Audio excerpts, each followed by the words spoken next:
Shalom Aleichem. A good night of Shabbos. Hayom Yom Shishi, today's Friday. Shisha Yomim L'Chedesh Tevis. It's the day after. Yeah, yesterday was Chamisha B'Tevis, Yom HaBoyer, Chamisha B'Tevis. Like the Alter Rebbe writes, "Oh, it's kiss of Zeh Hayom Yikova Moyed for all days, for all generations." And it's a moyed that speaks about the idea of Yankov Avinu Loi Meis. And Yankov Avinu Loi Meis has to do with the notion of Ma Zare B'Chayim Av Hu B'Chayim, and that's us, and that's what this moyed, and that's what this Yom Tif, that's what this inyan is. There are hiskashas to the Rebbe, which is by us, Be'ikir, in Allah HaMedrash Ikir Al HaMaiseh, and the things that we do, the Rebbe lives. It's very simple. And we live. The Shaila is only which life is the cause and which life is the effect. And we certainly believe, and I think the Rebbe even says as much, that the Valdas Hu B'Chayim, the Father Zare B'Chayim, even though the whole idea is that Zare B'Chayim is Hu B'Chayim, but the trigger of Zare B'Chayim is the V'yata Tetzaveh. The trigger of the V'yata Hu B'Chayim is the Zare B'Chayim. Is the Hu B'Chayim. Like it says, Taki in the Mamer V'yata Tetzaveh. The V'yata Tetzaveh finishes with the notion of that there's kayachol, something that the Yid need to give Moshe Rabbeinu. But Moshe Rabbeinu by himself can't have, yeah? But then the Rebbe finishes the Maimon and says, V'hine, Perikid Beis, Al Pi Pashut, V'yata Tetzaveh is a tzivui to Moshe Rabbeinu. And the Rebbe finishes without explaining that even though the whole Maimon is saying that V'yikoelecha means that we have to bring something to Moshe Rabbeinu Kvayach. And Moshe Rabbeinu can only enhance the V'yata Tetzaveh through our V'yikoelecha. But our enhanced V'yikoelecha is also V'yata Tetzaveh. It all comes from Hu B'Chayim, and therefore it's Zare B'Chayim. So this is a living Yom Tif. It's a living Yom Tif because it's not a story. It's a saga that's ongoing. It's the challenge to each Lubavitcher Chassid, to each person who wants to be Makash himself to the Rebbe, to the Nasi Ador, and to the thousands of possibilities that he gave for us to actionably apply to the world his teachings and his inspiration and his clarity and his direction and his purpose and his action and his changing the world. And this affects that Hu B'Chayim because Zare B'Chayim. And of course we're the biggest winners if we take advantage of those opportunities. Now I'm giving the third shiur on the Mamer Basi Ligani Tavshin Chavav, which is of course for this year, but I want to begin by reading the first of the list of the chus for the Fuah Shlema, Yenison ben Tzipoira, and Yankiv Dov ben Pnina, Chaya Mushka Bashten Nesara, Yankiv ben Etel, Arsen Bazoya, Deiber ben Talia, Mesha ben Binyamin, Mesha Yenison ben Tzipoira, Teva Bas Fega, Ilan ben Ira, Ilan ben Shimshon, Yehuda Le ben Manya, Shoshana ben Bas Minat, Levi Zev ben Elisha Verachel, Yankiv Yisrael ben Sara, Chaya Malka Bashten Nesara, Scott ben Adam, Ora Bas Golda, Geffen ben Esther, and Yosef ben Shten Nesor. And Liebe Breine Bas Alta Miriam, Yosef Shleime ben Rishi, Yehuda Le ben Chana, Vegal Bas Bela, Haritza Bilam Shmo, Zahara Bas Ariela Bas Madatov, and Shana Teva Bas Le. It's also Ilu Nishmas. Hakdoishim, Harav, 5 Eliezer ben Dobra Bela, Hashem Yimkem Domei, and Mesha Adam and Yosef, Hashem Yimkem Domei. Reuven ben Emmanuel, Hashem Yimkem Domei, Yankiv ben Tzvi Halevi, Hashem Yimkem Domei, and Marika Basora, Hashem Yimkem Domo, and Matilda Breep Ritvin, Hashem Yimkem Domo, and Dan El Kayam, Hashem Yimkem Domoi, Alex Kleitman, Hashem Yimkem Domei, Peter Mager, Hashem Yimkem Domei, Boris Tettelroyd, Hashem Yimkem Domei, Tibor Weitzen, Hashem Yimkem Domei. And my friend Meir Chaim Olav Shalom ben Harav Baruch ben Zion Shlita, and HaKodeš Tzvi, Hashem Yimkem Domei ben Alexander Akain, L'Nishus Meishud ben Tzvi Yosef, and L'Schus for Zadachai V'Chayama for Chai Basez, and Sol Shimon ben Edna. Now this is our third class in the Mamer Basi Ligani. And the way I divided up the Mamer, I'm leaving all the weight for the last class. I mean, this is the third of 4. And stuff is going to start happening now, as it were, if you will. But I made my own division. I decided where to put the psik between the second and the third class. And I didn't see any of the other manichim do it this way. I think this is pshat in Mamer. But today is the easier of the two final classes, which means the more difficult class is going to be Sunday night, and I hope I have koyach, because Sunday night at 10:30 I'm usually pretty tired, and it's going to take a lot of koyach to deliver. But the essence of the way I see this Mamer is that the previous Rebbe is explaining how Ein Seif L'may L'may L'Adein Kates is Soso Mitzadatzmi. The Rebbe uses the expression in Yiddish, Afamach Terinyan. It's completely sealed away. And in the previous Rebbe's Mamer, the impression that is left with you and for you is its inaccessibility. The Rebbe takes the previous Rebbe's Pedic and not only states, but attempts to explain how the inaccessible has been given to us and we have it. So I see the Friedrich Rebbe's Mamer and the Rebbe's Mamer, the Friedrich Rebbe is only one Pedic and the Rebbe is a whole Mamer, as a hand and a glove. The Friedrich Rebbe spent 3 prakim explaining it in Sefer Mata Mata Adein Tachlis, which has to do with the idea that godliness can be seen everywhere. And then one Pedic Tezvav, last year's Pedic, explaining it in Sefer Ma'ila Ma'adein Kates, which he connected to Tzimtzum, in which he argued that this is godliness which is not accessible. Nobody knows God. And those are the two sides of the coin. Everybody knows Hashem and nobody knows Hashem. Everybody knows Hashemliness, Eidin Seif Lamata Mata Adein Tachlis, and nobody knows Hashemliness, Eidin Seif Lamayla Maladein Kates. But in this Pedic, he adds that these are two different levels, that it's not just one concept with two characteristics. Namely, that Eidin Seif is one idea, and it's completely known and not known at all. Lamata Adein Tachlis and Lamayla Adein Kates. But it's two different levels. There's a knowable level of godliness, and there's an unknowable level of godliness. The knowable level of godliness, either in a state of Gili, or either in a state of Helim, but it's called Lamata Mata Adein Tachlis, and the unknowable level of godliness is called Stimen Dechol Stimen. It can't be known at all. So the Friedrich Rebbe emphasizes how much we can't know it. And the Rebbe emphasizes how this that we cannot know has been given to us.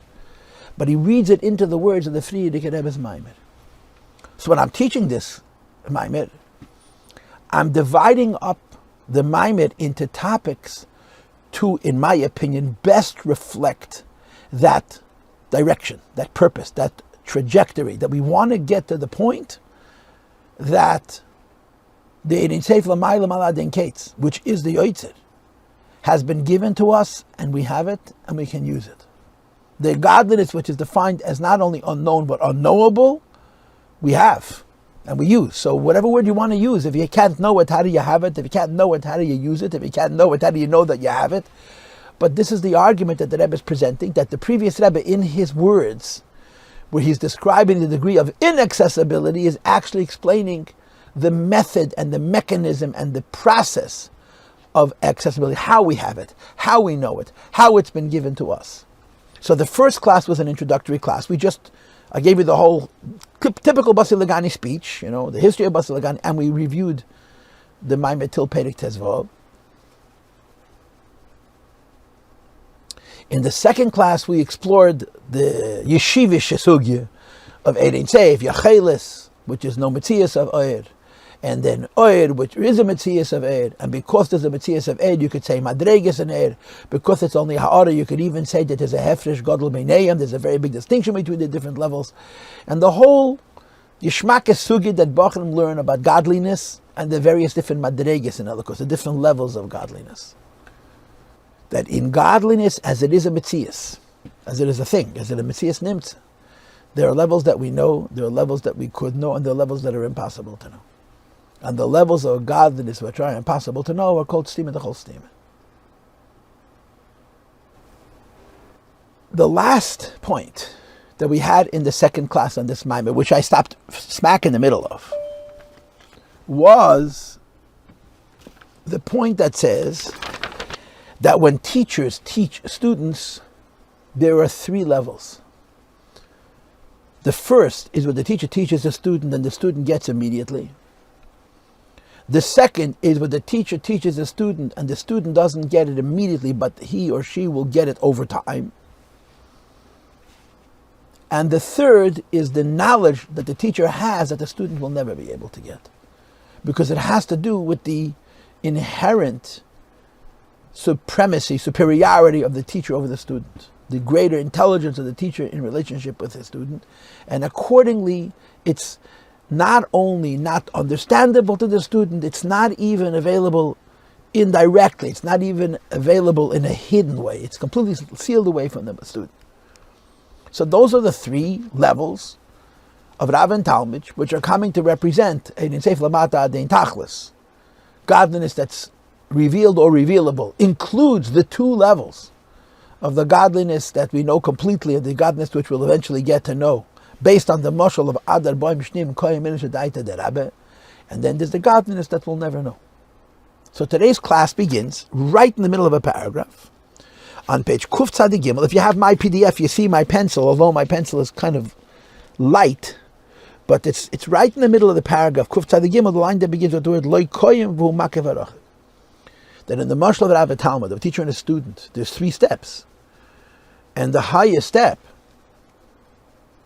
is this, that the teacher has of the information that he's sharing with his student, which is not hidden from the student, it's sealed away from the student. He'll never get it. There's what he's giving him directly, what the student is going to come to after 40 years of learning, and then there's what's even hidden from that. So the Rebbe begins with the following words. Ve'ein hakavana, do not think, she'inyanim elu, that these ideas that the teacher has in the interface that he has with his student, where the student is getting nothing from this third madrega what the teacher has, because it's not even the kind of information that after 40 years the student is going to get, but the student will never get. Says the Rebbe, ein lam shaychas klal ala makabel. The ideas that the student will never get, and he will not even know as a nebula, as a hidden idea. You cannot say it has no relationship with the student, because imkain ein shayach lekreisa makif ala talmud.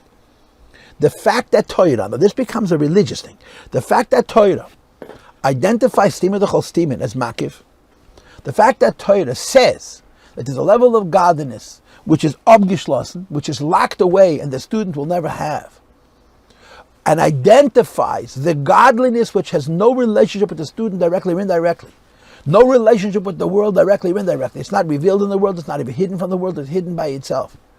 But the Torah attaches the label makif. Makif means connected in an indirect way. And if it had no connection whatsoever, you couldn't call it makif. Afilu makif erocha, you couldn't even identify it as an indirect makif, as a faraway makif. Ella, the Novaden, the Rebbe deduces from the language that we use in the Mashal of Rav and Talmud and in the Nimshal of Alakus, and in Seif Lamata Adein Tachas, and in Seif Lamayla Adein Kates, and the previous Rebbe in his Pedic, this Pedic Tazayin, calls it Makav Der Yosher, and Makav Der Chezer, and Makav HaKodav, and Makav HaRochik, says the Rebbe, the use of the word Makif makes a point. The use of the word Makif is arguing that the unknown and unknowable godliness is accessible to us in some way, because identifying it as Makif makes it proximate to us. There are some things that a teacher has, which even though they're not available to the student, as you'll see momentarily, do have a relation to the student. It is only that the way they relate to the student, the way the student has access to them is be'efin shel makav arochik. It's in a way of an indirect makav, meaning the student is never going to have it, he's never going to know it, he's never going to get it, but somehow he has it. What the teacher can't teach directly and he can't teach indirectly is also somehow connected to the student and ultimately reaches the student. This is very perplexing, right? This doesn't make any sense. You either have it or you don't have it. How can you have it and not have it? This is a fascinating place to be. And this is the space that the Rebbe is putting us in. And this is the space that the Rebbe is really going to keep us until the end of this Mamer. That the Makav HaRochek means the godliness which we don't know at all, we know. The godliness which is totally hidden from us is not hidden from us. And the proof is because it's called a Makav. And of course in this Hemshech, it's called Oitzer. It's the treasure with which the Anshe Tzava, the soldiers, fight the Melchemes Nitzochen, to fight the war of Melchemes Beis Dova to bring Mashiach Tzidkenu. So this becomes our challenge. This is the challenge of the Mamer. The challenge of the Maimid is Yilamdeinu Rabbeinu. How could there be something which is completely hidden away from the world in the Nimshal of Elikus, completely hidden away from the student in the Mashal of Rav and Talmud, that it will never be known, and yet we call it Makif because we are arguing that it does have a connection to the world? How do you reconcile that? How do you make those two things true?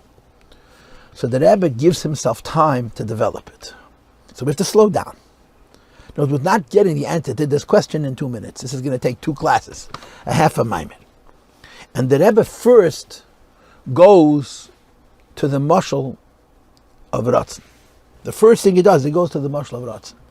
There's a mind, there's a brain. There's the conscious of the mind, there's the subconscious of the mind, there's what we know and what we could know. There's information that we're able to process, information we're not able to process yet, but if we would develop our minds more, we'd be able to process. Right? There's layers, there's levels, higher and higher and higher and higher. And then there's the will to learn. Without the will to learn, you can't learn. But the will to learn is not a part of learning, it's a part of will. But that will to learn is extremely important in learning. The Rebbe is going to use the mashal of the relationship between will and the mind to begin bringing us to a place where we're able to understand that this concept of makif, the er chayzir, makif harachek, hidden absolutely away from us, ois gishlossen, is somehow given to us. So let's begin to read the Yuvan. Let's explain this. If it's so far away, we'll never get it. And yet it's called indirectly available to us. And he begins, first of all, by bringing the Sugya of Ratzon, which is a classic Sugya in Chassidus. Which means what we call Derech Mitzvah. But that name was given to the Sefer by the publishers. The Rebbe calls it Sefer HaMitzvahs. And there's no Maramokim to L'Kutei Teira Ba'agos. The example is Mepulas HaMakiv Ba'adam Lamato, the relationship between ideas that a person has, B'derech Pnimi, that are revealed internally versus something which a person has indirectly using the mashal of Keach HaRatzon, the power of will. There's a level of my mind which is Pnimi. There's a level of my mind which is Makif. And then there's Ratzon. Ratzon is a whole nother kind of Makif. There is life, which is specialized and specified and contracted to be revealed in each organ and each limb according to itself. In each organ according to its idea. Now this is a very important sugya. See this? It's the sugya of Islapshus. Islapshus means Gashmis and Ruchnius converge. Spirituality and materialism become one. Life and the body become one. Chai ne'esi esatzmi. This is true in general, it's true very specifically. According to the Tanya, there are as many parts to the neshama as there are to the guf. And since the guf has ramach, evidim, and shasagidim, so in the neshama there's also tayag minikeches v'chayas. But in the neshama they're singular, they're all one somehow. When they come into the guf and the higher levels of the neshama become hidden from the guf, they become makif, those 613 little pieces of life which are included in the singularity of the neshama, as it is in Gan Eden, they break up and they go into the heart, the mind and the heart, and then the liver, and then they distribute from there to all of the organs and the limbs of each of the thirds of the body, the head, the torso, and the pelvis, right? The hips and the legs, and the Eivari Ha'ikol versus the Eivari Haneshima, and so on. And every single little sub-life reveals itself in one organ or limb of the body in a way that it's very, very specifically designed for that part of the body in that particular person, and they fuse and they become one. The right side of the brain is Chokhmah. The life in the right side of the brain is a Chokhmah type life, which is very, very precisely matched to the Moach HaChokhmah. The left side of the brain is Bina, and the life which goes into Moach HaBina is a life which is very precisely matched to the Moach HaBina. And the same is true in the Moach HaDas. And the same is true in the heart, and the same is true in the fingers and the toes. Every part of the body has life which is very specifically matched to itself, and it's called hislapshus. The soul and the body confuse, they become one mamish. And they get into each other in a very pneumistic way, that the physical limb is living.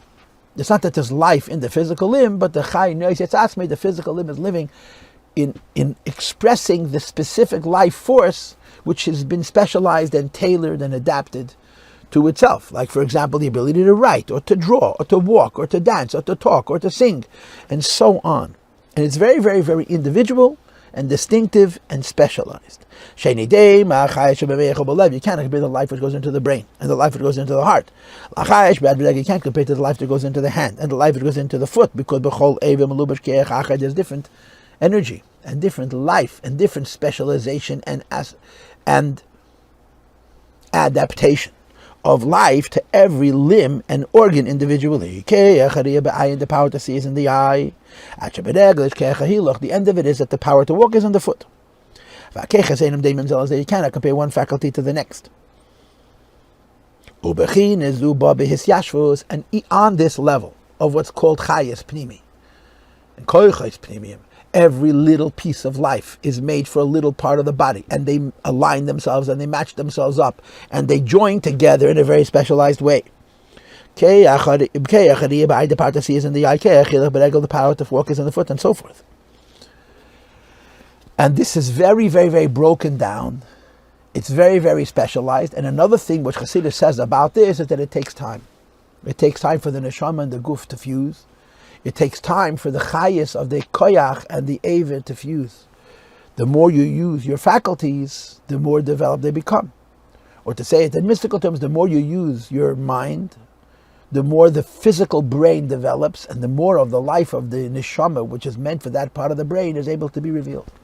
The more you develop your skill at writing or at drawing, the more you develop the physical hand and the physical fingers, which are many, many evodim, right? In halacha, the fingers are 48 evodim.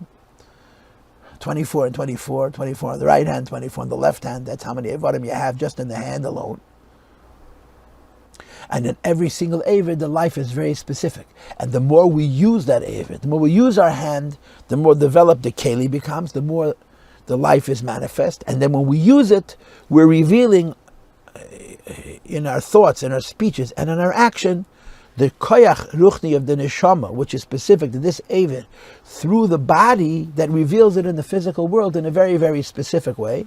And it's time intensive. It takes time to develop all of these steps because it's pnimius, it's islapshus, and islapshus takes time.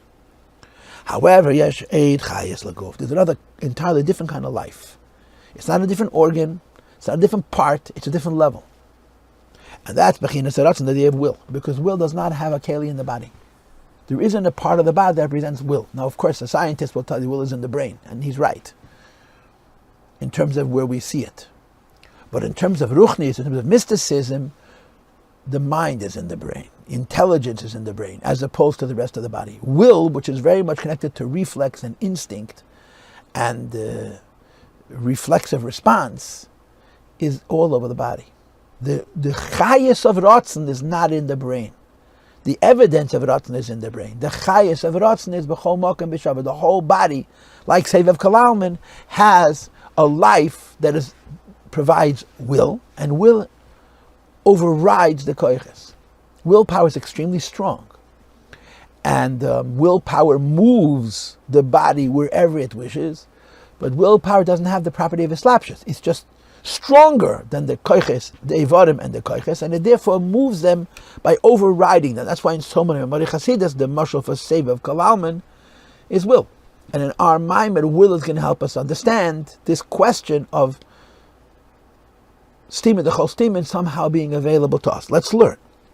Will is in the whole body equally, because will is not hislapshus. You don't feel will. You don't experience will. You use will, or the will uses us. Will is strong, and it pushes us in a certain direction. There's a will to see things. The will to understand things. And a will to walk, which means there are different wills. For each organ, I have 248 evarim, 248, so to speak, body parts. And will can teach or tell each one of those body parts what the will wishes for it to do, and the body will listen. When it's actualized, will can actually manifest in making me look in a certain direction and seeing something, maybe study something and understand something. It also comes out into me willing myself to walk, and I will therefore walk, willing myself to give somebody something with my hands, and I will therefore give with my hands. It says the Rebbe but will is different, because the will is not divided up into parts. It's not 613 wills. There's one will. Because will is an expression of the neshama itself. What's called in Chassidus, not a koyach ha-nefesh, but a gili ha-nefesh. Not a faculty of the soul, but an expression of the entirety of the soul. But it's an expression of the entirety of the soul that interfaces with the koyches. This is what I want. And my want is stronger than my brain, so it tells my brain what to learn. My want is stronger than my heart, it tells my heart what to feel. My want is stronger than my hands and my feet, so it tells my hands and my feet what to do, what not to do. As the Tzemach Tzedek explains, that kisharot and peah de'ev, when one's will affects us through the organs, there's actually three parts to that exercise. The action itself is there's the physical organ, the physical limb. Then there's the specific chayas pnimi for that organ and that limb, which is the reason I'm going to be able to do what my will says. If my will tells me to understand a certain subject, study a certain idea, my brain, with the neshama inside my brain, is going to do it. So there's two things right there. There's the physical brain and there's the life of the brain. And then the third thing is the will which pushes it. But the koyches pnimium engaging and doing and succeeding. And whatever it is that the will wants, although it's happening through the Avid and the koyach pnimi, the will is pushing it. The effect of the will. That the will touches not the guf, but the neshama, but the part of the neshama which is beslapship in the guf and the eifim pnimi, which is ke'el pnimi, that I should look. Aviyasla, I should intuit. Yidin, I should give. Yelech, and I should walk. So there's two levels of life here. There's two levels of ruchnias. There's the physical evarim. There is the chayis of every evim specifically, which is really how we do anything. And then there's the chayis kloli, which is nis Mamer called ratzon, that tells the chayis prati, go here, do this, look at this, or don't look at this. And the relationship between will and the Avid and the koyches is that it has full control, it overrides, but it's not b'derech hislapshus. The will is not revealed in the keli. Because if will would be revealed in the keli in a specialized and an individuated way, so first of all, there would have to be as many different wills as there are faculties. Just like there are as many different parts to the neshama that are beslapshus pnimi in every part of the guf. If will was different for each Eved, it would have to be an Eifim pnimi and Eifim beslapshus. And there's another thing, and that is they would have to take shehiyas man, have to take time.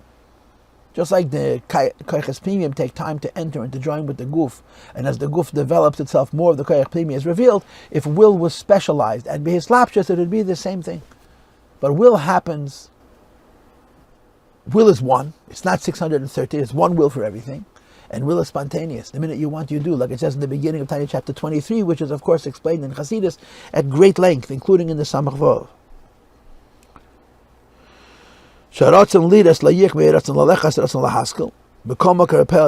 So you cannot say that will is behislapshus and devarim. There's no separate will to see, there's no separate will to understand, there's no separate will to give, there's no separate will to walk. There's one will, which is the expression of the person. But it's going into the different evarim, which have different koyches chayis pnimiyim, to get them to do what they want. So the will A is not behisyashvus, it's not behislapshus and devarim, and yet it affects them. Willpower is stronger than the person, and it tells the person where to go. And the truth of the matter is, you shouldn't say willpower is stronger than the person. You should say willpower is the person. So the Rebbe says, for me to begin exploring what the Friedrich Rebbe means when he indicates that there's a level of godness which we cannot know, we will never know, and it's hidden away from us. And yes, it's ours, because we call it makif. The beginning of enlightening that is by exploring the interface between the Ratzon and the Koyches Pnimiyim, which is a classic mashal for Sevav Kalaman versus Mamal Kalaman in the Maimorah. And he continues, V'hine, B'lekuta Teira mevayir es achiluk ben beis hamakif memashal gashmi yesef. The Alter Rebbe, when he wants to talk about Makav HaKoref and Makav HaRochek, which we just attempted to illuminate by using the mashal of Ratzon. We don't know how yet. I'm leaving this open-ended. I'm not telling you what the Rebbe means. I'm giving you the information. The Alter Rebbe gives a different mashal of makav akar and makav rachon. What follows is not a continuation directly to the sugya of Ratzon that we just had, but it's another building block in developing our understanding of this idea. And let's read it inside, okay? And here goes the next thing. Okay, so put the Ratzon on a shelf. Don't lose it. The interface between Ratzon and Koiches is going to help us understand how something which we don't have at all, we somehow have. Let's move on to the next mashal of Makav HaKorav and Makav HaRochik. So the Alter Rebbe also is trying to explain the two Makifim, and if I may use Asius in context, that the Makav HaRochik and Makav of Erchezer, which the Rebbe defined as steamer, the whole steamer, hidden away by itself, and we have no way of knowing it. Somehow it's been given to us. So he gives a physical mashal for the two madreges of Makif. The Hefesh B'neim, who the difference is, it's achiluk bein levush u'bayis. If you want to understand the difference between a lower Makif and a higher Makif, a direct Makif and indirect Makif, use the example of levush, which means clothing, or bayis, which means a home. Sheshneim dekroim b'shem makifim. Clothing are makif. They surround you. You make them fit to your size, but you don't ingest them. They don't become life which you take inside you. They're life which surrounds you. The difference is only levush. Sharavush ubekirav ala adam. Clothing have to fit the person, and they're very tailored to the individual person. And their makif, their relationship with the person is not that they give life to the person directly, they surround the person, but they surround the person in the way which is tailored for that person. Mash'en ken abayis, so the home is also around the person, but it's much further away. Because it's eine lefi midas adam, it's not measured to the person. One home can accommodate many people. They can share the same space. So the beged, the clothing, every person has his own makif, and it fits the person specifically. If it's too big or it's too small, it doesn't work. And the bias can accommodate to be a makif many people. It's not the same thing as living in the street. Everybody understands putting walls and a roof over your head is not only about hot and cold and about wind. It's about privacy and identity. But it's a makif harochik. And the proof is that many people can share that same space. And it's ein lefi midas ha'adam, it's not according to the measure of the person. And he continues the last line on page Kuf Tzadik Gimel Lokmei Shemavakvei Kedusha Mor Marash B'Seif Hemshech Mamer Rabbi. And the Rebbe Marash explains the very end of Mamer Rabbi. It says in the footnote 8 Perek Chof, but it's an obvious mistake. It's supposed to be Perek Reish. Turn to page Kuf Tzadik Dalet. Shalavu Shalufei Midas Ha'adam. The clothing wears tailored to our size. V'ad Rabben, to be sure, Im Lo Yelefei Midas, if the clothing we don't fit us. In your lays of Bavad Shanli Bezeshum Telas Miz, if our clothing are too big. Not only will it not help us, it'll hamstring us, it'll put us in a straitjacket, it'll immobilize us. In order for clothing to be beneficial and advantageous, is dafka kasher lefimidas gufa ve'var, has to fit the person, v'cholu, and so on. Otherwise, in Yileizu, does not bring an advantage and an improvement. It becomes an obstacle. The marshal Chassidus brings is take material, take any kind of material you want, wool, linen, silk, leather, and cut a large enough swath from which you can make an outfit. But instead of making an outfit, make it into a bag, sew it at the edges like a sack, and put a person inside.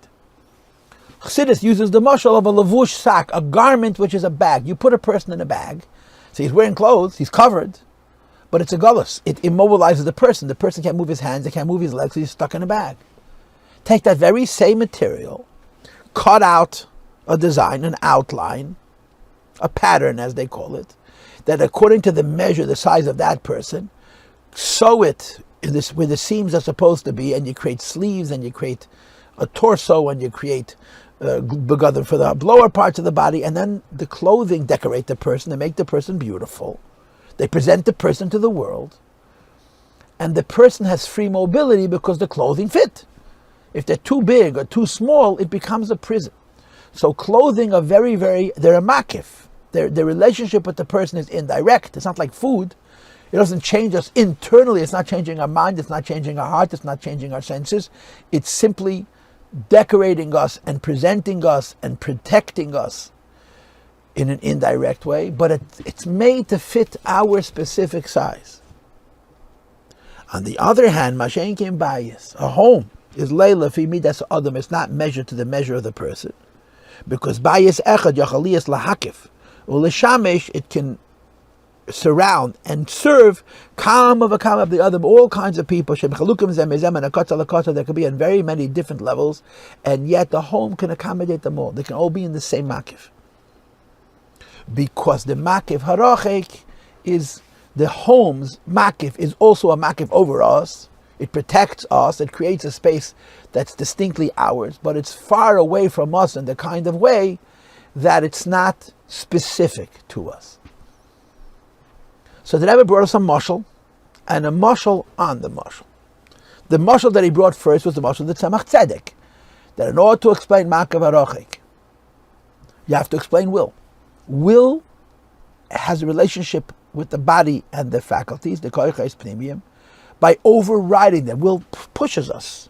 It makes us do what will wants to do, even if the body doesn't want to do it, and it makes the body do whatever the will wants. To explain that mashal, he gave us the mashal of levush and bias. Clothing are a makif that's tailored to the individual, and a home is a makif that accompanies many people or many ideas at the same time. Now that Rebbe joins the two mashalim together, and remember, the point of all of this is to get back to the notion that makif harachek, which is defined as stima, the whole stima is somehow given to us and even somehow available to us. But let's not get ahead of ourselves. Let's read. Shemizeh, moving in the Moshe of Levush and Bayis of the Alter Rebbe will help us understand the Moshe of the Tzemach Tzedek about the relationship between the will of a person and the faculties of the person. Tzemach Tzedek says not in the Mamer and Derech Mitzvah, which he quoted on the previous page, which is Binyan HaMikdash, but in a note of the Tzemach Tzedek on the Likutei Torah. And the Rebbe Marash also brings it b'seif Hemshech Mayer Rabbi. That when you're talking about will, there's two levels of will. And the two levels of will are going to parallel the two levels of makif hakare, which is like clothing, and makif harachek, which is like bias. But now the Rebbe is going to sort of get down into the phenomena of will. Will comes from the neshama. Will is an expression of the neshama. Will is called Gilui HaNefesh, that koyach HaNefesh. When willpower emerges, it's not a part of the neshama, it's the whole neshama coming out in an urgency. When you want something on the true level of will, you want it infinitely, and you want it super rationally, and you want it unequivocally, and you want it absolutely, and you want it uncompromisingly, because you want it irrationally, coming from the essence of the person. Says the Rebbe, but will itself can be broken down into two. A will which has some parameter of reason and order, and a will which has absolutely no parameter. And that's going to be the difference between levush and bayis and makif hakorev and makif harachek. Let's read. There's two levels of will. Ubelukutei sham bago and the Alter Rebbe and the Ago Mefarish. The Alter Tzemach Tzedek's footnote brings shezehu ha'inyan the beis ha'anyanim the nasav v'nishma. The difference between these two wills, a will which has some connection to the pnimius, and will which has absolutely no connection to the pnimius, is comparable to the of Nasa v'Nishma. Now, in Nigle, in Pshat, in Chumash, Nasa means we will hear, and Nish means we'll understand. Right? Nasa means I'll do what you tell me, and Nish means you'll explain to me why, but not in Chassidus. In Chassidus, Nasa is Kabbalah Sel, and Nishma is Kabbalah Sel. The difference only Kabbalah Sel to what? Nasa is called Kabbalah Sel Mitzvahs, the first parsha of Krishma. You commit yourself to Kabbalah Sel Malchus, you commit yourself to HaKadosh Baruch Hu. And like it says in Samach Vav, there's one will for all of Yiddishkeit. And Nishma is Kabbalah Sel Mitzvahs, the second parsha of Krishma. There's 613 mitzvahs, have 613 wills to fulfill each one of those mitzvahs individually and specially and separately. So the Rebbe explains. The Shnei and Yarnim V'Kaim Ratzon HaBeirah. Nasa means do what Hashem says, just because He said. And Nishma means to do what Hashem said, just because He said. The difference is only to the extent to which our submission, our willingness to do it is unconditional. Shenaso bitl ratzon legami, when one is serving Hashem on the higher level of Naseh, they have no will at all. Naseh, it's defined not by will but by action. Sheyesh rak asiyah. The only thing I'm doing is an action. Because ein leiba zeh ratzon shalei. The will isn't mine. In Yiddish now, zayin egin ratzon, my permanent ratzon, my personal ratzon. I'm doing something because Hashem wants. But I'm so unified with Hashem's will that I attribute the will not to me but to Him. He wants and I jump. Not He wants and I heard that He wants me to jump and I thought about it, I decided to listen to Him because He wants me to jump. I also want to jump. That's Nishma. Nasa means He wants and I jump. Because He wants, I do. So the only thing I can attribute to myself is the deed. But the Ratzon is entirely the Eibishter's. In other words, the bittul of the person to Hashem is to such an extent that there isn't even his own Ratzon to carry out Hashem's Ratzon. Hashem's Ratzon is his directly. This is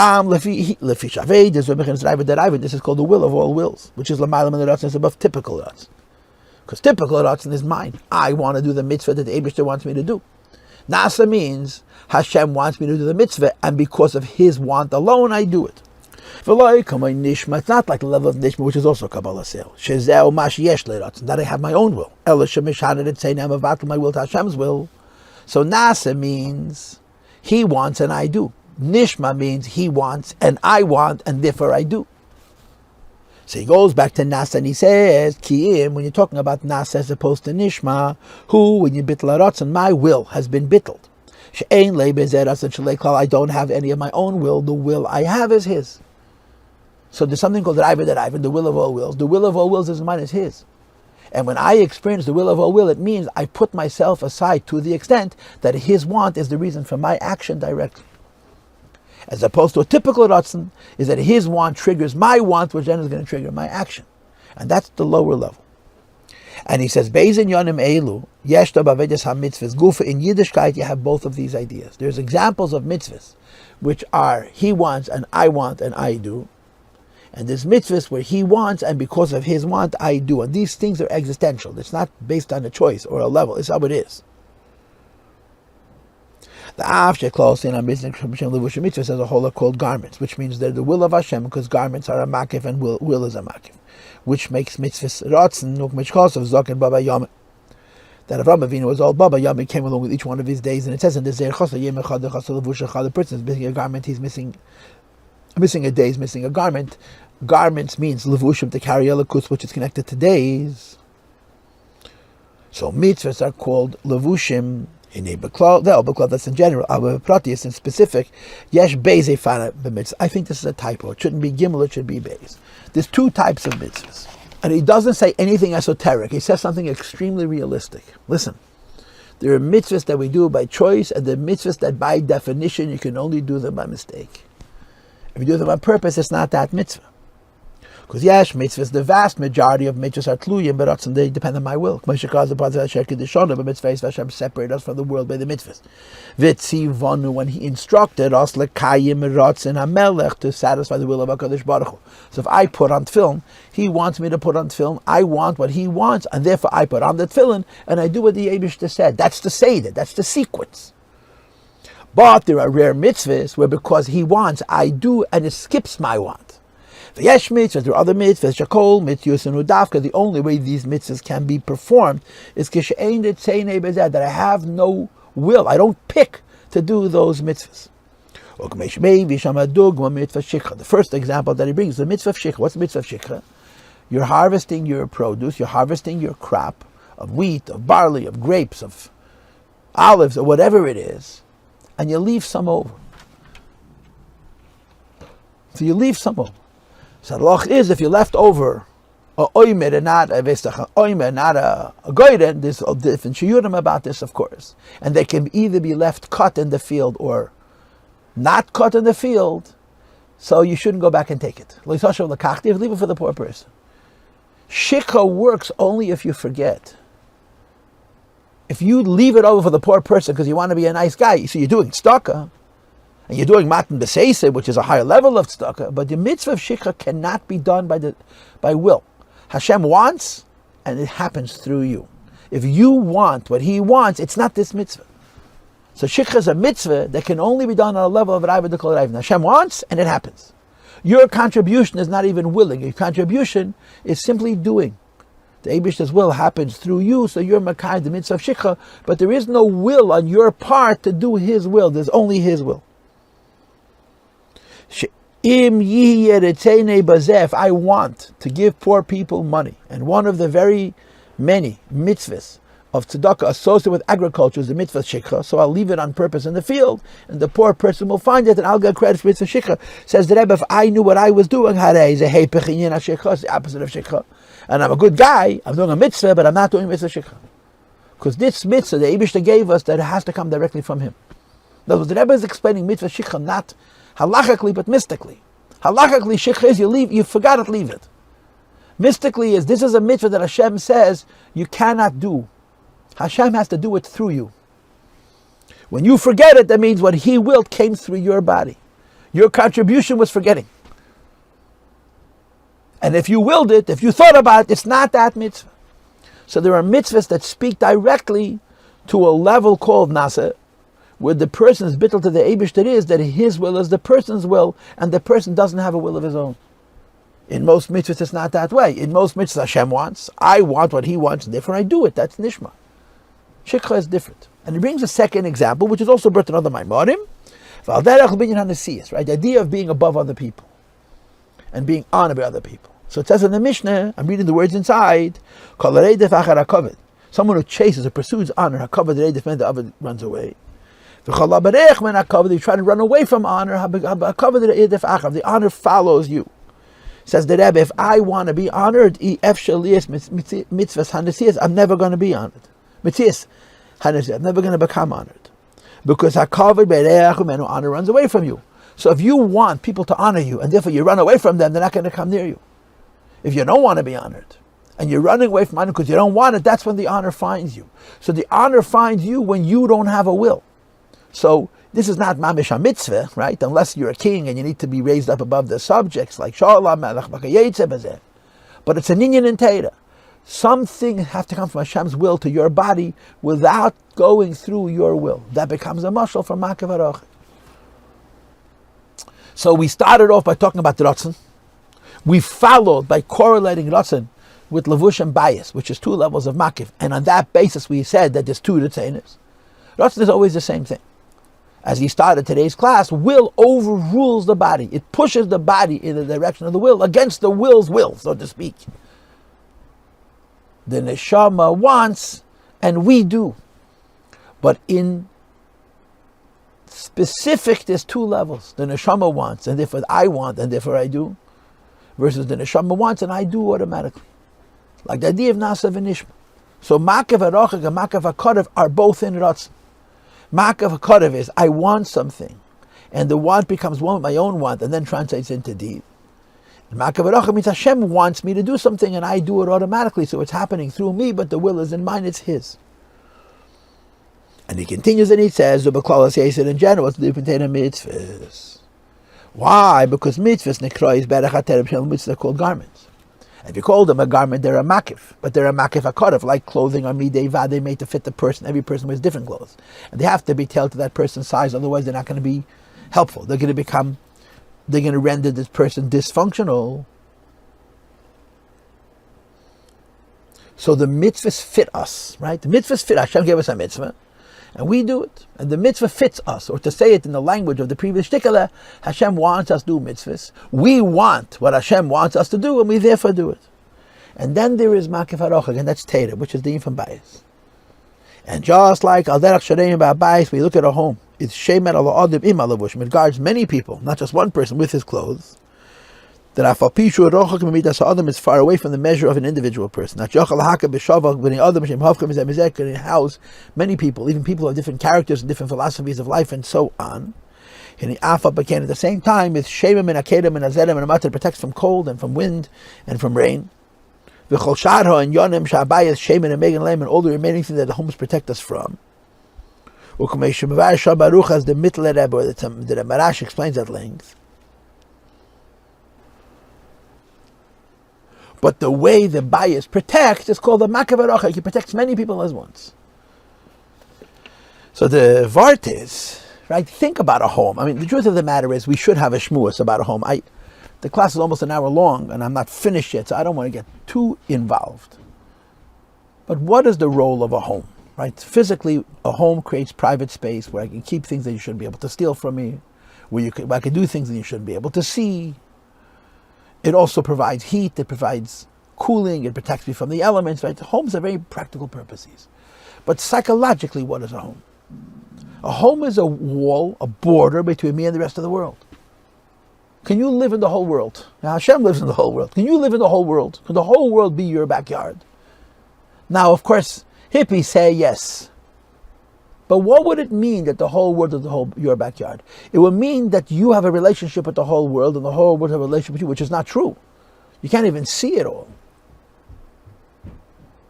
But some people are comfortable living outside. They don't mind that their home has no walls. Torah speaks about putting up walls. When you put up walls, they're creating a border between yourself and your environment, but inside that space is yours. That home is defined by you and you're defined by that space, but it's only defined by you and you by it if it's yours. My father says in his shurim, could a person make the Empire State Building his private residence? You know, people live in palaces. Kings lived in palaces, and they call them my home. And I don't understand that. But can you make you can make the Empire State Building into your home? Why? Because it doesn't fit you. You can live in a room with many rooms, right? To make the empire, a home fits many people as once. It's not tailored to an individual person, but it is about people. There's a proximity between the home and the people who live in it. The size of the home has to be proportional to the people who live inside, otherwise it stops being a home. It becomes an empty warehouse, a cold, sterile place. The home has to fit. But what homes do is they give you a space that's you define. That's the beauty of a home.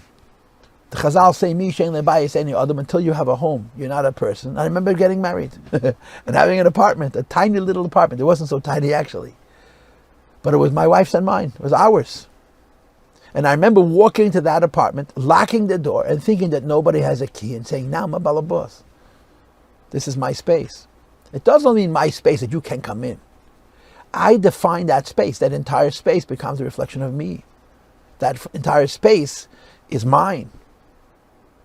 Now, many people could share a space because homes are not like clothes. They're indirectly in relationship with me. But they are in relationship with me. So the Rebbe says that the home, which many people can share, that although it's mine, it's so far removed from me that many people can share it, the mashal for that is Torah. The mashal for clothing is mitzvahs. The mashal for a home, which is also in relationship with me, indirectly, makif harochik, and I can share it to many people, is Torah. This is very ironic. Why? Because in Tanya, Torah is pnimi, Torah is food. You ingest it. Mitzvahs are clothing. We just had it to Chitas not long ago. We're not so far away from Mitzvahs Kislev. Tanya chapter 4 and chapter 5 talk about Torah mitzvahs, or mitzvahs and Torah. Mitzvahs you wear, like clothes. Torah you eat, like food. Here the Rebbe flips it on its head. Mitzvahs are things that you wear, like clothing, but they're tailored to you. Torah is like a home. Now what's the logic here? The logic here is simple. Mitzvahs are written into the Torah. They are. Every mitzvah is written on a different page.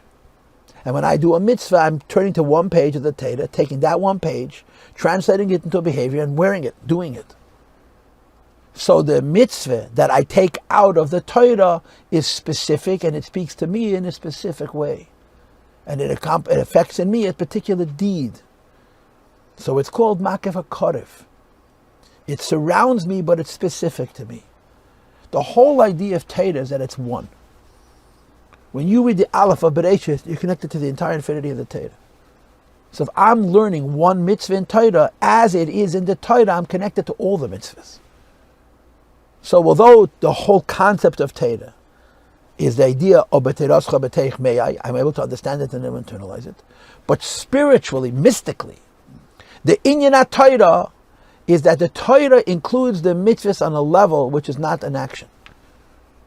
Which is why we all know the classics, right? You can only bring a korban on the Har HaMoriah in Yerushalayim, in the Beis HaMikdash, by day. If you're a kohen and you're male and you're tahir, and there's the Shekhinah resting, right? You cannot bring karbanos at night. You cannot bring karbanos out of the Beis HaMikdash. You cannot bring karbanos if you're not a kohen. Can't bring karbanos if you're not a male who's whole, perfect, tamim. You can't bring karbanos. The Beis HaMikdash is destroyed. Can't bring karbanos in Chutz La'aretz. There's so many constraints, limitations. But when you learn about karbanos in the Torah, kol ha'esek b'Torah say, look at hikraveil. Kol ha'esek b'Torah chatos, kil hikra chatos. Why?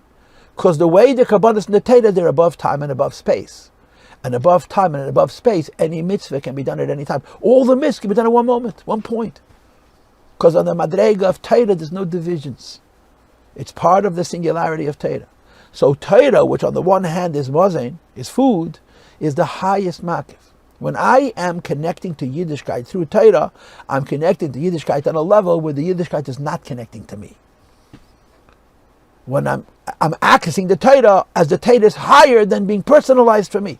When I take out of that Torah a mitzvah, a specific mitzvah, and I do it, that's a makaf hakorev. It's one mitzvah which I'm doing at one time and in one space, because mitzvahs have constraints. You can only do Shabbos on Shabbos. You can't do Shabbos on Tuesday. And it's one person doing one mitzvah in the right time and the right space. So the mitzvah is not food. It doesn't change me internally, but its relationship with me is proximate. It's close to me. It's in my time. It's in my space, in my world. Torah is like a home. It's my whole reality. Always. Torah has all the mitzvahs in it, but the mitzvahs as they are in the Torah are part of the madrega of the Torah. That becomes a mashal for makif harachi, for a much further away makif. So let's put the pieces of the puzzle together. Okay, the Rebbe is giving us clues, and he's giving us these clues because he wants us to think.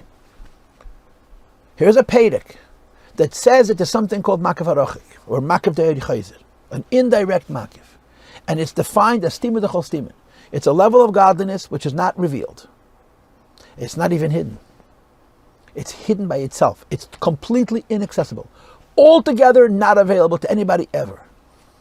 And yet, and in the marshal of a teacher, it's what the teacher knows that he's not even hinting to the student. It's not even part of the Rabbi B'shtin Koyim Minish I did the Rabbi. And yet, it's been given to us. The whole Hemshech is about the Oitzer. What is the Oitzer? The Makav of Archayzer. So the Rebbe says, if that godliness, which is hidden away and there's no connection to us whatsoever, had no relationship with us, we wouldn't even call it a Makiv. It's like living in the field. There's no walls. If you live in the whole world, you don't have a home. When you put up walls and you live inside those walls are not tailored to your size, but they create a space that defines you and you define it. But you define it and it defines you in a very indirect way. So we use the word makif, but because it's a makif which is indirect, it's called makif harochik, makif the oir choyze. Use these forms to help yourself understand how godliness which is completely inaccessible is ours. And godliness which is inaccessible is ours, and we use it to win the Milchemes Nitzachan or bring Mashiach Tzidkenu. On the one hand, we can't have it at all. On the other hand, somehow it's ours. Says the Rebbe, let's start with Ratzon. Willpower is never revealed in the person. It overrides the person. Willpower is stronger than the person. My mind reasons. The willpower tells me what to reason. My heart feels. My willpower tells me what to feel. My hand can do many functions of fine motor, and my will tells me what I should do. My foot can do many functions of gross motor, and my will tells me which one I should choose. So the will overrides the koiches. But the Rebbe argues that there's two levels of will. One level of will where I want, and the other level of will where Hashem wants and I act. Because He wants, I do. And the only thing that's attributed to me is the maaseh and not the will, because somehow His will has become mine. That becomes a mashal of makav de'er chayzer. Then the Rebbe takes those two mashalim and he applies it to a home and clothes. When you wear clothing, they fit you. When you live in a home, it's your home. It's your makif, but it doesn't fit you. Use these two clues Clue number one, the idea that we do things because of Raiva that Ivan, he wants and we act, like the example of Shikha. I forgot it in the field, that's how I do the mitzvah. I'm running away from covet, that's how the covet chases after me. He wants and I act. So if I'm acting because he wants, there's a relation between his wants and my act, but it's not even my want, it's his. So I'm not experiencing the want, not even in a way that it pushes my koiches, because it's his want, and yet somehow that his want is reaching me. And then if you don't understand that, try to envisage your relationship with the home in which you live. And if you don't understand that, try to think about the idea of Yiddishkeit on the level of Torah, on the way it's hard in the level of mitzvahs. Where is Yiddishkeit on the level of Torah hard in the level of mitzvahs? On the level of mitzvahs, you do one mitzvah at a time, in a particular time, in a particular place, in a particular person. On the level of Torah, any Jew does any mitzvah at any time, day or night, because the way the mitzvahs are in the Torah, they're above time and above space, and any mitzvah can be done by any person at any time. You don't have to be a kohen, you don't have to be a man, it doesn't have to be in Eretz Yisrael, it doesn't have to be by day, and so on and so forth. So the Torah is mine also. But it's mine on the level of Makev HaRochik. So do we understand yet? Have we figured out what the Rebbe is trying to teach us? I think no. But we've come a few steps closer. The Mamer is about godliness, which we can never know. The mashal for that is when Hashem's will takes over our body, we don't will what He wills. Because He wills, we do it.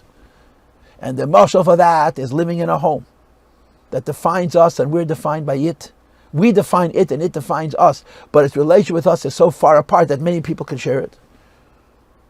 And the mashal for that is the idea of living Yiddishkeit on the level of Torah, which is above Zman and Makom. So we don't yet understand the point. What does it mean? That there's something which I cannot have at all, and it's mine. I can't have it at all. I will never be able to know it. It's not only what the teacher is not teaching me that I'm going to figure out over the course of 40 years, it's what the teacher is teaching me that I'm never going to know. But it's part of what he's teaching me. V'haraya, we call it a makif. Stima the whole statement. Makev HaRochik, Makev der Chayzer. And somehow every Jew is given this oitzed to fight the Melchemes Nitzachen of Melchemes Beis David to bring the Golam Mitzvah Vashleim. So let's stay the course. Let's appreciate what we know. Let's accept that we don't fully understand the issue of the Mamer. Is how can I have something that I can't have at all? And proceed. Okay, we have 3 clues. Where Hashem's will overrides mine, the physical mashal of a home, and the Yiddishkeit mashal of Judaism on the level of Torah. Judaism, where you learn it as opposed to do it. Let's continue. Next paragraph, which is Siva V'hine. These 3 clues of Hashem's will overriding mine, which is comparable to my relationship to the home I live in, which is comparable to practicing Judaism not by doing the mitzvahs but by studying the Torah, is all going to help us understand the notion that there's a godliness which is so far away from me that I don't know it and I'm never going to know it. I can't possibly know it. That Afapi Shubarich gets so far away from me, it's totally inaccessible to me. At the same time, there could be shame, makif Allah. We call it indirectly available to me. If you don't know it, and I'm never going to know it, then I can't possibly know it, how is it indirectly related with me? And for the Gemara, it has an effect on me. The way it has effect on me is not in a way that it changes me, and I feel myself changing, like getting smarter, or becoming finer, or becoming more sensitive, because my faculties, my physical organ is refined, and the life which enters that physical organ is enhanced. So I get smarter with time, I get wiser with time, I get kinder with time, I get better with time. That's not going to happen. It doesn't ever enter into me in a way that I feel it and I experience it and I'm transformed by it. But Eifen Apa'ulahu, the way it interfaces with me is Lei Be'eifen Goli. It's not in a way which is called revealed, or even potentially revealed. Like the idea we discussed before, that that it's going to take you 40 years to process and fully understand what your teacher tells you. If it's going to take you 40 years to properly understand what your teacher tells you, at the beginning of those 40 years, that's also available to you to process. Before I reach that stage where I understand it, he's margish, the person feels, there's something which I don't know yet, but I'll know it eventually. That's called makav hakorev. That's called makav yosha. That's called stima, but not stima the whole stima. It's hidden, but it's hidden from me. It's hidden for me to reveal. Mashen can makav harachak, something which is hidden or indirect in a way which is remote. And not only can I see, these are the words of Frierdiker Rebbe's Mamer. Elagam and margish. The Rebbe says the Frierdiker is eine niker v'nirgesh. It's the same words essentially. I don't see precisely this quote, but the same idea. The makav harachak, I don't even know that it's hidden. I don't even know that I don't know it. And I don't even feel that I don't know it. In other words, it's not, as far as I'm concerned, it doesn't exist.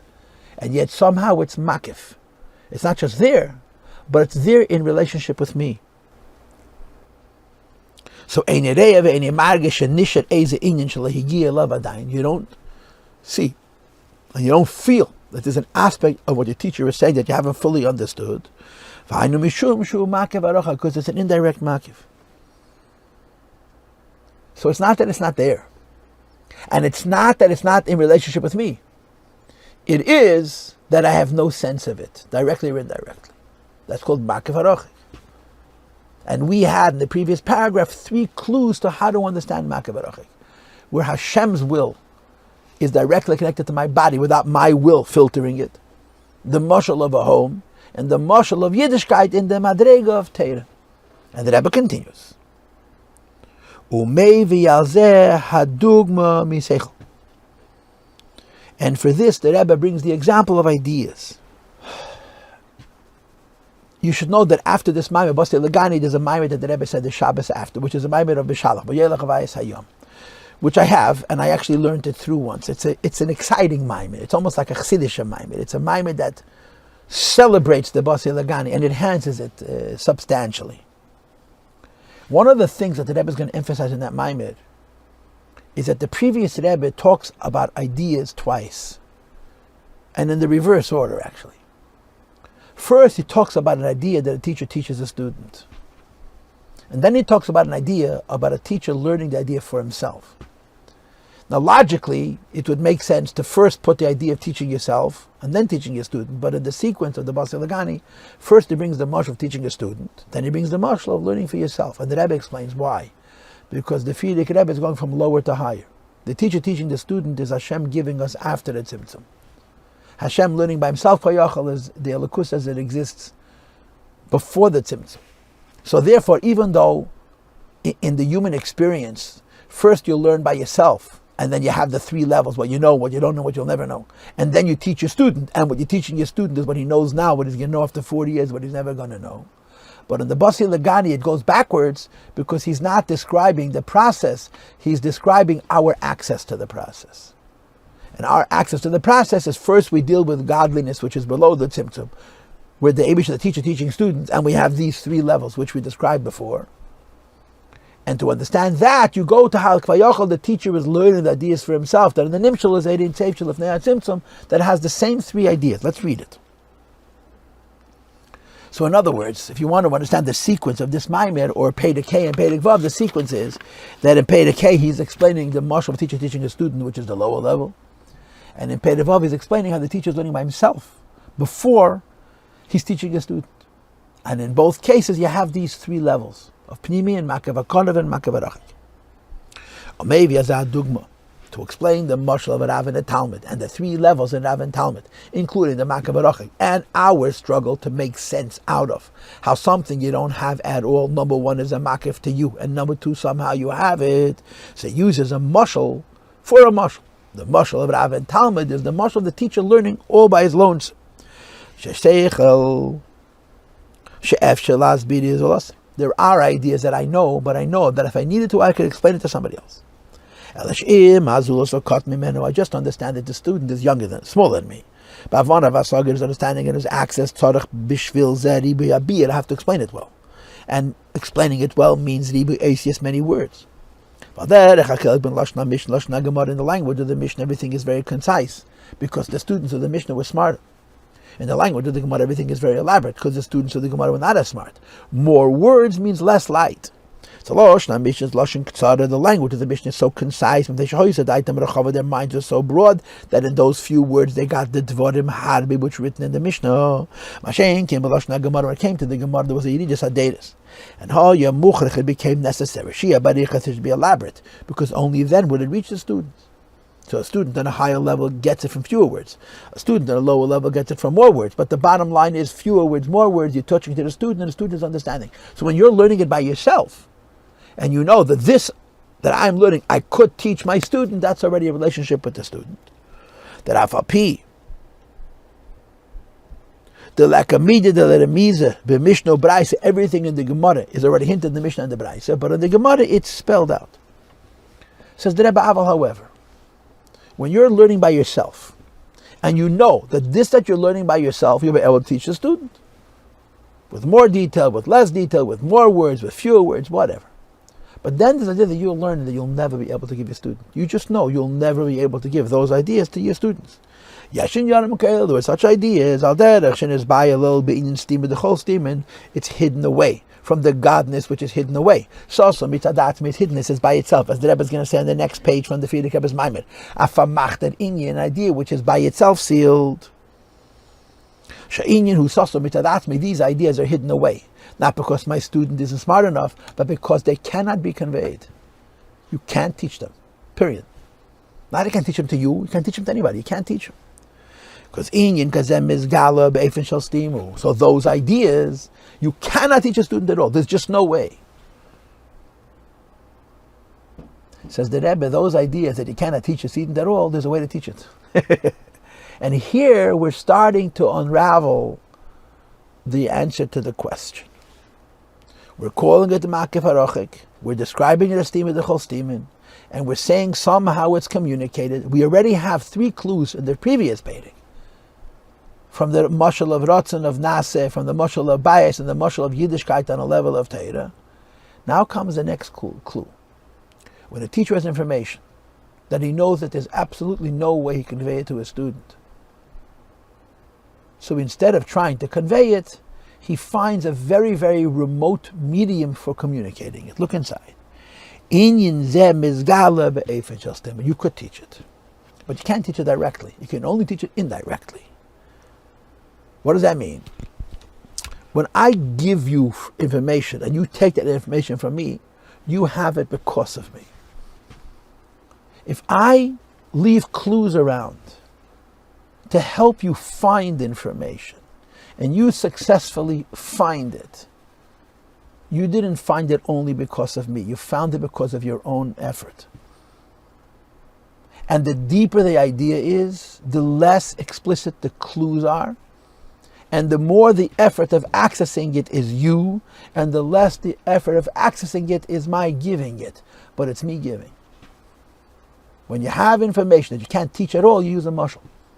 And the student uses the mashal to access the information, but because you can't give it, and the only way it can be gotten is through the mashal, the student gets it because of you, but it's attributed more to him than to yourself. This is how you communicate the non-communicable. This is the notion of allegory, which is praised, Shleima Melech. Like it doesn't depart with Shleima Melech spoke 3,000 allegories.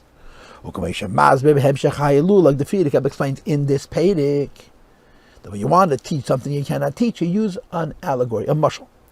The Seichel who saw some ideas which are altogether hidden away and can't be taught directly or indirectly. You can't reveal it and explain it.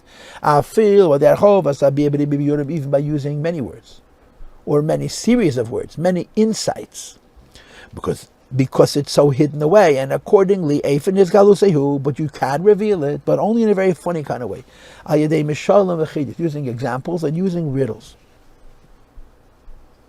And on the margin of my PDF, my copy of the Bible, I have to rescan because I wrote this later.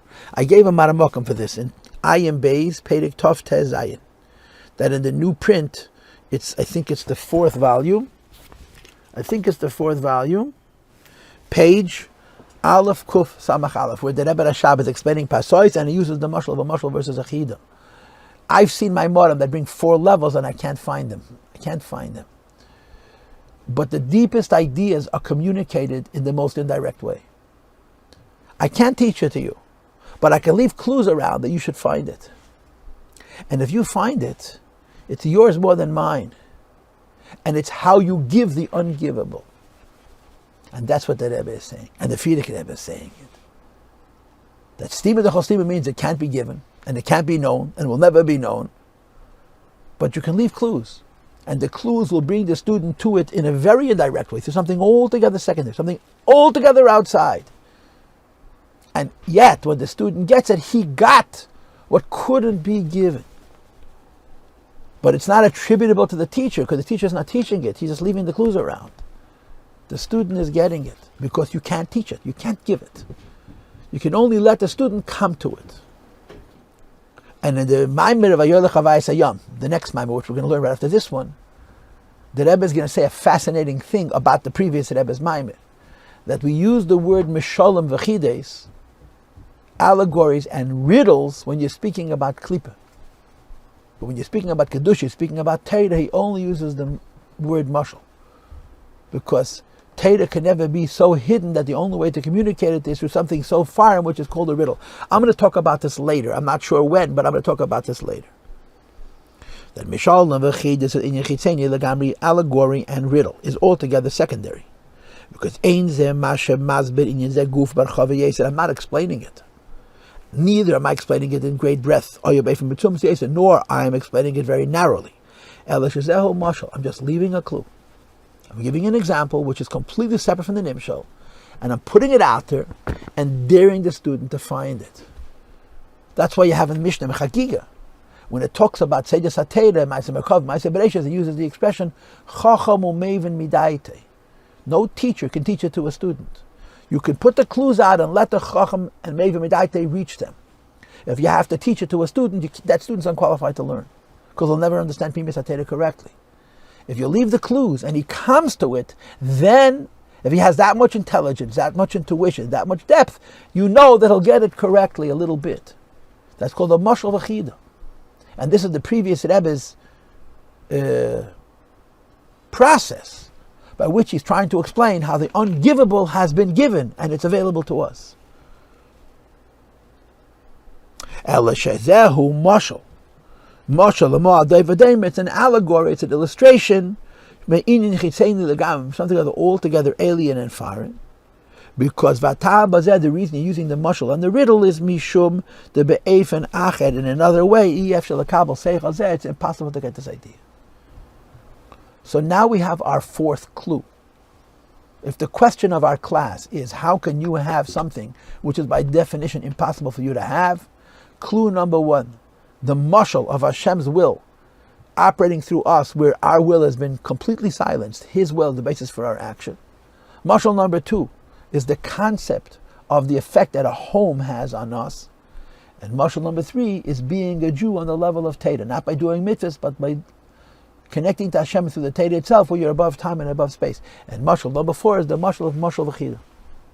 Now I've been talking over an hour and 20 minutes. The right thing for me to do is now to explain this. But I'm not going to do that. I'm going to end this class. And I'm going to tell you that I'm going to reconvene on Sunday night at 10:30. That's our scheduled time, Emetz Hashem, if all is right and normal. And then we will have the 4th class on the Mamer. I will begin that 4th class by revisiting these clues and by developing our understanding of what a riddle means. It's a big discussion in Chassidus. And again, I spent some time this morning, I spent all morning, really, looking for where I remember, but there's 4 levels, actually. I wrote on the margin 4 Mishalim for the Shimu, but it's the wrong thing. I was looking, and I wrote from the Ayin Beis, you also have it in Nation and Zion. In a few places, the Rebbe Rashab says 4 Mishalim for the Shimu. But it's not what I'm looking for. So I didn't erase it, but it's on my margin. There's places in Chassidus where they use 4 levels of learning. The first level is derech chitzara, where you say things concisely. The second level is where you use a mashal, an allegory to explain something to a student. And then there's two madreges and chida, two levels in a riddle. The higher level of riddle is where the riddle reveals some of the information and you have to find it. And the lowest level of riddle is where the riddle reveals nothing. And if you find it, it's entirely the finder and not at all the riddler, because it's so deeply hidden. And according to Hasidus, the more remote the mechanism of communication, the deeper the ideas that are getting across that divide that says this cannot be taught. Because you're not teaching it, you're letting the student come to it. And this is all the mechanism, the tools by which the Rebbe is explaining, that the Frierdiker Rebbe is explaining, that somehow the unknowable is known. It reaches us. And that's Stima Dechol Stima. That Makav Derech that they say for the Mal Madin Ketz. That's the Oitze with which we fight and win the Melchama. To bring Mashiach Tzekenu, Kafishi is by Elakam and Amirza Hashem. I want to thank you for being there. It means the world. A good Nerv Shabbos, Nefredach and Tomid, and we want Mashiach now.